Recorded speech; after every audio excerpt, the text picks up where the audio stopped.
Hey everybody, Invisiblekatana here, doing my impressions video for volumes 8, 9, and 10 for Resident Evil 7. I just watched them, I seriously just finished watching them for the first time. I saw 8 already, but 9 and 10 were the ones I was saving. And I love both of those, so I'm super excited to get through this. But Volume 8, Imagination, I like because this segment that they have in Volume 8 is the same segment that's in the Lantern gameplay demo. If you check that out, it's like the most recent thing that they've really been showing off.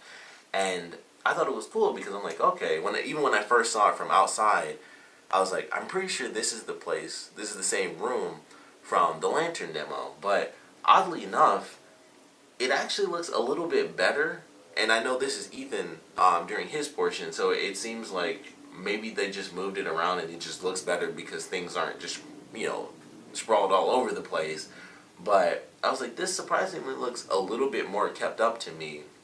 Like they fixed it up, in the present timeline. So I thought that was cool, and it goes back to kind of the shadow thing with the spider. And really, it's just a really weird one. I guess imagination it's meant to be our imagination. Like, hey, look at these random items. There's like a straw thing that looks like it has a rat tail on it, and it has you on top of it. So that was interesting. The detail for that, or the description for it, is like it's a straw doll is hard to the touch. So there's that. We have the collapsible knife again, and they're just kind of showing that off. And then it gets to like some crazier stuff. It's like a random circuit board that looks like it fits perfectly into something, but I don't know what exactly. It has a little fan, so it's definitely like a circuit board for a computer or something. It looks like it could also be like just an open version of like a key card, but it looks like it has a little fan on it, so I think it's meant to be like a small circuit board for an actual computer. And then random yellow balloon. I have no idea what to think about that. My imagination can't really take me to a logical element for the yellow balloon, but I like that. I think it's funny at the end. It's like somehow there's a yellow balloon in there, and it makes sense for Resident Evil 7. So I don't know what the heck that means. It's very confusing. But moving on to Volume 9, which I'm super mad that it's so short, because I was so happy. I was like, alright, it's called Shadow. And we finally get to see a new type of enemy. And the best thing about this enemy, it looks freaking creepy. That's the best thing about it. You get like a tiny glimpse. It has a horrific looking face that's like just mostly teeth. Is that sort of deal. So I love that. It almost looks like a very creepy scarecrow that's alive. And I couldn't tell. I'm pretty sure based on this like opening, it's so dark in this section. That's the worst thing about it. But it looks like it jumps out of the wall. Like this ooze is basically a part of this creature, where they're gonna just jump out at us at random parts in this game. So that has me excited. It clearly has like moving parts and stuff when it first forms. So I think it does jump out of the wall and then it completely forms a solid figure. It has like claws and stuff like that. It also, I highly doubt I'm the only person that thinks this, but when I first saw it, I was like, this looks just, it doesn't look just like it, but it gives me a huge flashback to Resident Evil 4, to like the regenerators and stuff, because it looks like it's completely gray. The teeth are much bigger, and it seems like a much more mutated version of the regenerator from Resident Evil 4, which was kind of just, it was just completely gray, and it was kind of just flat. It didn't have like a lot of detail to it. It was just flat gray. It was just like a big, tall, gray person that was bald, and there were no real distinctive qualities to it, outside of the fact that it would twitch, and it was super creepy and stuff. And I like that enemy. I love that enemy. That's probably my favorite enemy from all of Resident Evil 4, because it's the scariest one. It was always, and that's why I love, a part of why I love that game, because it still had those elements of being really, really scary because of some of those enemies in some of the sections. And that's one of them, is when you have to deal with the regenerators. And it's like, yeah, I need to get a freaking thermal scope so I can see where their weak points are. Otherwise, they're invincible, pretty much. I just have to get fortunate and shoot, the little Las Plagas things inside of them. So I love this because that's what it looks like. We still just get the handgun, so not much to it. It seems to show at this ending portion, I guess, a grab. It's not exactly a death grab or anything. It doesn't seem like it. It's hard to tell because it kind of cuts at the end of it. But we have this thing. If it's going to be called the Shadow, it might have a different name. That's just what they call it for now. But, you know, it's got its 3 claws and it kind of digs into the player. And then you kind of have to wrestle with it a little bit, which I thought was cool. And also, there's, you know, like you see like a little bit of the little wristwatch thing where it shows like the health and stuff like that. So, you know, it takes a hit, but the green is still there, so it's not like a one-hit type of enemy where it's so insanely powerful it'll take you from like green to orange or anything. So it's just a normal enemy that's just really scary. It might be a bit stronger than some of the generic zombies that we'll get in the game, and maybe some of the other lesser enemies as well. But that looked great, and I'm just super happy for that. I'm glad we got to see a new type of enemy, and it's not even the zombie. Maybe it's because that was already leaked, and that's why they didn't bother showing us zombies. Although I still want to see them. I still want to see zombies. I still have my theory that we're going to have spiders based on the Lantern gameplay demo that look like, you know, like spider webs and stuff, you know, giant spider webs and stuff all over the ceiling. So I'm still hoping that we get spiders. We'll probably just have to wait for this final demo or final trailer to come out. And then we have Aunt Rhody. And this was pretty cool. I was kind of surprised by this. I thought this woman was actually the grandmother to this family. I thought she was going to be the grandmother, you know, be the mother of one of the actual parents. But it turns out she's just the sister of one of the parents. And, you know, we don't get much out of this last one. It's just, we get some glimpses of her in the wheelchair. And that's really it. Like, that's all we get. And I think what they're doing in this, actually, is going back and forth through time. Because we have 2 different angles. So it starts off, we have Ethan like going up the stairs, and then it fades to someone walking towards Aunt Rhody, and then it kind of cuts back to Ethan going up the stairs again, and then it fades back a second time to someone walking towards Aunt Rhody, and then it goes back to Ethan at the end, and he's coming up behind her. So I feel like these are like 2 different parts in the game, where like one part is Ethan coming up behind her, and the other part might be Mia walking towards her during like a totally different portion of the game. But I thought that was fine. You know, we don't get anything out of it, unfortunately, but I thought that was cool. You know, we actually get to see and learn who this woman is, because like I said, I thought she was the grandmother because she looked like super old and decrepit. Like she's clearly the older sister, because she looks older than you know, any of the Bakers. Like, she looks older than both the father and the mother, so she's clearly the older sister to one of them. If I had to guess, I'd say the dad. He seems like he's older than the mother to me, and obviously this woman has like gray hair and stuff. She's in a wheelchair, so she's clearly the older sister to one of, you know, the parents. So I thought that was cool. You know, it's a simple one. We didn't see, you know, too much out of it. Unfortunately, they didn't give us like any crazy glimpse of her like getting out of the wheelchair. That would have been cool, because it's hard to say. Like, if she's in a wheelchair, does that mean that she doesn't use the virus or something like that, or whatever this mutation is going to be? Because we have this family going nuts, especially if you've seen tape 2. They have, you know, that dinner scene, which is also in the Lantern gameplay demo. The father stabs the son like straight through the arm, and the son's like, "Oh, not again!" And basically, he's just looking at his arm like, "Oh, he freaking messed my arm up again." Clearly, they regenerate. We have the Immortal volume snippet, so obviously they can take damage and survive. But she's still in a wheelchair, which I would think would be completely negated based on whatever they have going on. If they can get shot up or be in cars and just be torched and still just keep on keeping on, I feel like that means she can't be using, you know, this virus that the rest of the family is using. And maybe that's by choice.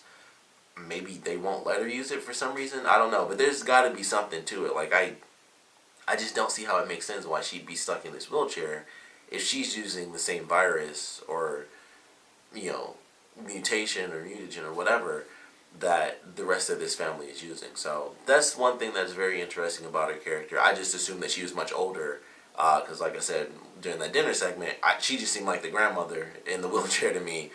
But this seems like a little bit different now. She's not as old as I thought she was.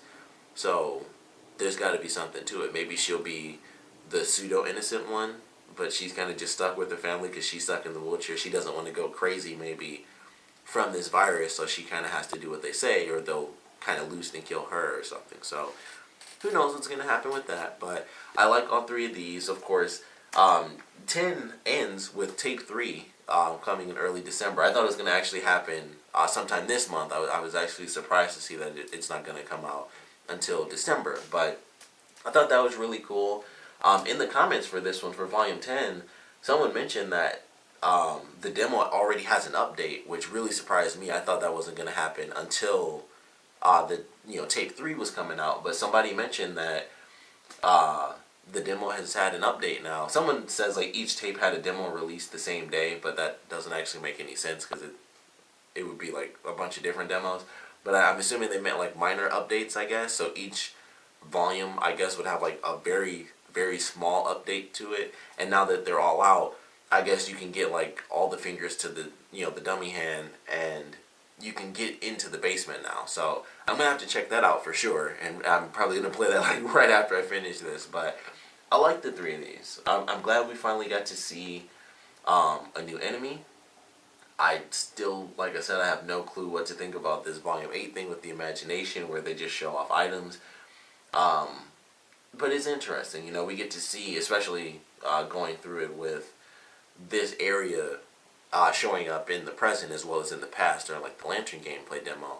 I am curious how it's going to play out, because even in the past section, if you play the Lantern demo, or if you look it up, the location that Volume 8 takes place in is really destroyed. Like, it's like a really messed up house. Like, you go over this bridge that has like a bunch of creepy dolls hanging on it, and you go into this room, and the house on the inside is like split in half because there's like something happened to it where the middle of the whole room was like destroyed, and it's like in water and stuff. So I'm actually really curious how that's gonna look. Is it gonna have like vegetation and stuff? Are there gonna be like different enemies there? Because it's like, we don't know the time span of when, between the past and present. So it might only be like a couple weeks or something like that. It might not be that long where it's like, oh, vegetation is grown here, something crazy like that. But it's kind of cool thinking about how these locations are going to look different. And like I mentioned, it actually looks more kept up in the present thing with Ethan than it did in the past section with Mia when I played through the demo. So I'm excited to see how that plays out. Curious to see if they're going to do stuff like that where, excuse me, you have the same puzzle and you do it with each character, and it's like, okay, well, I made it through this way with the first character, and then the second time is like, alright, solve the puzzle again, no big deal. And then it completely changes, like it's not at all what you thought was going to happen. Like either an enemy comes out, or you open it up and it like collapses in on itself, and that opens up a totally different path. So it kind of opens up the idea of what they can do, or what they will do, when this game comes out, as far as, oh, I did this puzzle already with this character, I know exactly what to expect now. And they could also change the puzzles over time. Stuff can be degraded depending on how big this time gap is, or depending on what we do as the player, in the past. We're going to change, especially if you've played the demo, you know how that goes. But we can change stuff in the past, and it'll alter, what happens with the present stuff with Ethan and how he gets through the house too. So I'm excited for that. I thought these were some really good volumes. Very happy that we got to actually see a new enemy. I thought for sure they were just going to show us zombies, but they gave us like one of the new special enemies, so I'm very happy about that.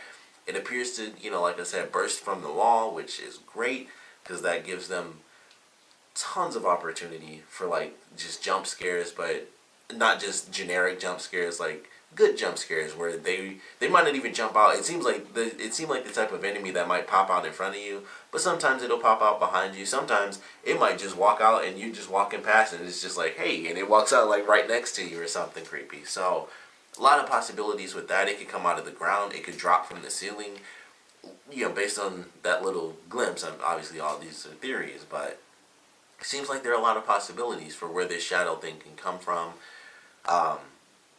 Like I said, it seems to be that it actually comes out of that ooze.